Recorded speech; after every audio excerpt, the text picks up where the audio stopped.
sou Antônio Batista e esta é a série Um Horóscopo Infalível.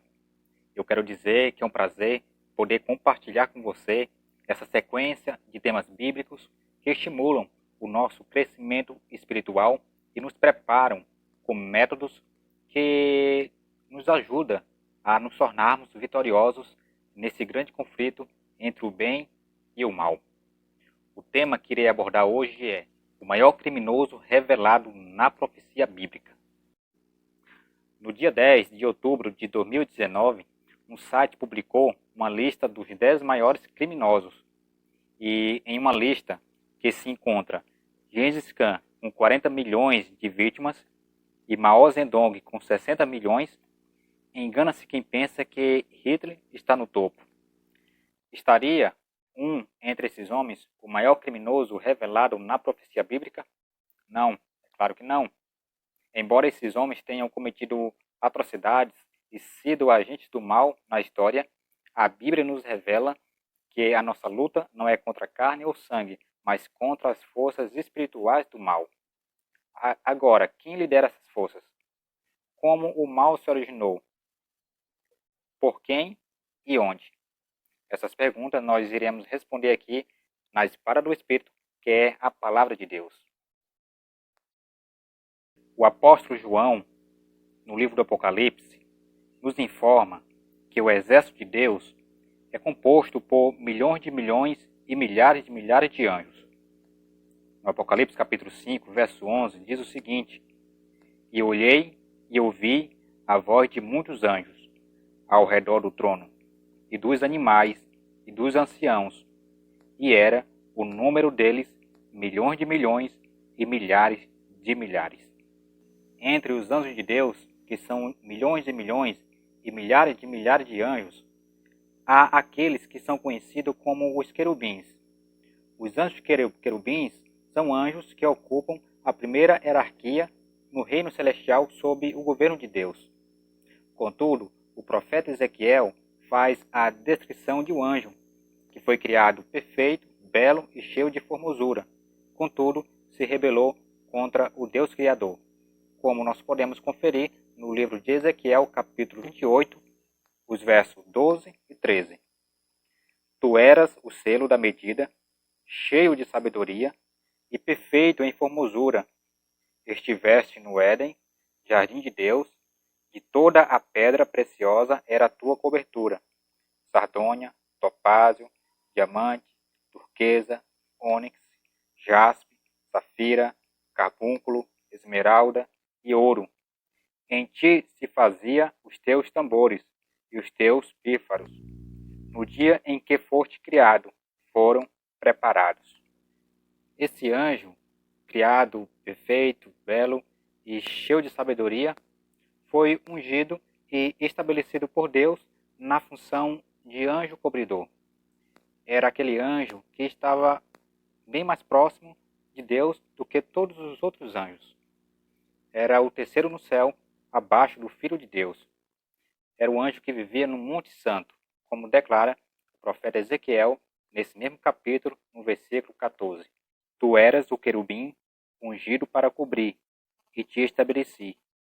No Monte Santo de Deus estavas, no meio das pedras afogueadas andavas. No reino celestial havia paz, alegria e harmonia. Contudo, esse elevado e exaltado anjo apresentou-se insatisfeito e com o coração cheio de inveja contra o governo de Deus. O mal nascera então pela primeira vez no coração deste anjo, e no coração dele ele dava os seus primeiros passos. Como descreve o profeta Ezequiel: Perfeito era nos teus caminhos, desde o dia em que foste criado, até que se achou iniquidade em ti. Ezequiel 28, versículo 15. Não tinha ele a função mais elevada e exaltada de todos, no reino celestial, sob o governo de Deus? Não tinha as vestes mais brilhantes? Não era formoso e cheio de sabedoria? Por que agora não poderia ser Deus? Essas inquietações surgiram então pela primeira vez no coração desse anjo, cujo dever era levar luz, alegria e harmonia por todo o universo. O profeta Isaías, de forma profética, nos revela a ambição e o desejo desse anjo, no capítulo 14, verso 12 a 14. Como caíste desde o céu, ó Lúcifer, filho da alva, como foste cortado por terra, tu que debilitava as nações. E tu dizias no teu coração, eu subirei ao céu, acima das estrelas de Deus, exaltarei o meu trono, e no monte da congregação me assentarei, aos lados do norte. Subirei sobre as alturas das nuvens, e serei semelhante ao Altíssimo. Isaías capítulo 14, verso 12 e 14, na nova tradução linguagem de hoje. No livro do Apocalipse, capítulo 12, versículo 4, de forma profética, é nos informado de que esse anjo conseguiu enganar a terça parte dos anjos. E como consequência dessa rebeldia, houve uma peleja no céu, uma guerra. Ele quis, de qualquer forma, tomar o lugar de Deus, como descreve no livro do Apocalipse. E houve batalha no céu. Miguel e os seus anjos batalhavam contra o dragão, e batalhavam o dragão e os seus anjos. Mas não prevaleceram, nem mais o seu lugar se achou nos céus. E foi precipitado o grande dragão, a antiga serpente, chamada o Diabo e Satanás, que engana todo o mundo. Ele foi precipitado na terra, e os seus anjos foram lançados com ele. Apocalipse 12, versos 7 e 9. Esse anjo, que antes era um anjo de luz, agora passa a ser o adversário de Deus e, consequentemente, adversário de tudo aquilo que pertence a Deus. E é por esse motivo que o apóstolo Paulo nos adverte: sede sensatos e vigilantes. O diabo, o vosso inimigo, anda ao redor como leão, rugindo e procurando a quem devorar. 1 Pedro, capítulo 5, verso 8. E para obtermos vitória sobre esse inimigo astuto, o apóstolo Paulo nos dá alguns conselhos. Por esse motivo, vesti toda a armadura de Deus, a fim de que possais resistir firmemente no dia mau, e havendo batalhado até o final, permanecereis inabaláveis, sem retroceder. Estais, portanto, firmes, trazendo em volta da cintura a verdade, e vestindo a couraça da justiça, calçando os pés com a proteção do evangelho da paz, embraçando sempre o escudo da fé, com o qual podereis apagar todas as setas inflamadas do maligno. Usai igualmente o capacete da salvação e a espada do Espírito, que é a palavra de Deus. Efésios 6, verso 10 e 17. Eu quero convidar você para que você se revista de toda a armadura de Deus, para que você dedique um tempo especial lendo a Bíblia Sagrada. Aqui nós encontramos a verdade que liberta, a verdade que nos liberta contra o engano, contra esse astuto que está como leão, rugindo a fim de nos devorar. Dedique um tempo especial à palavra de Deus. Aqui nós encontramos o caminho que nos leva até ao Pai Celestial.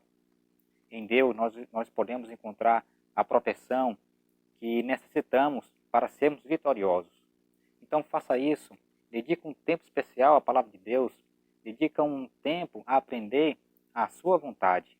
E com certeza, meu amigo, você será bem-aventurado. Eu quero convidar você para que você continue a participar comigo dessa série, onde iremos aprender a verdade bíblica. Eu quero convidar você para que você se inscreva, você que está visualizando pela primeira vez, que você se inscreva e participe aqui conosco. Eu quero também pedir a você que se inscreveu, que você compartilhe para que outras pessoas possam ter a oportunidade de conhecer a verdade bíblica. Nesse exato momento, eu quero convidar você para fazermos uma oração, para pedir a Deus proteção contra esse inimigo. Grandioso Deus, eterno Pai, que habita no mais altos céus. eu quero te pedir que o Senhor continue a abençoar essa pessoa que está ouvindo essa mensagem. Que o Senhor envie anjos poderosos para estar ao lado dela, protegendo contra esse inimigo astuto que quer devorar os teus filhos. Coloca essa pessoa em tuas mãos, em nome de Jesus. Amém. Dos caminhos a seguir, dos senhores a lutar, qual dos dois irei servir? Há só uma decisão. Quantas vezes procurei os prazeres deste mundo, encontrei mil motivos pra chorar. O inimigo sempre vem disfarçando as intenções, por ciladas ao redor, ele quer me destruir. Só Jesus pode me dar a real felicidade e poder para ser o vencedor. Sou de Jesus.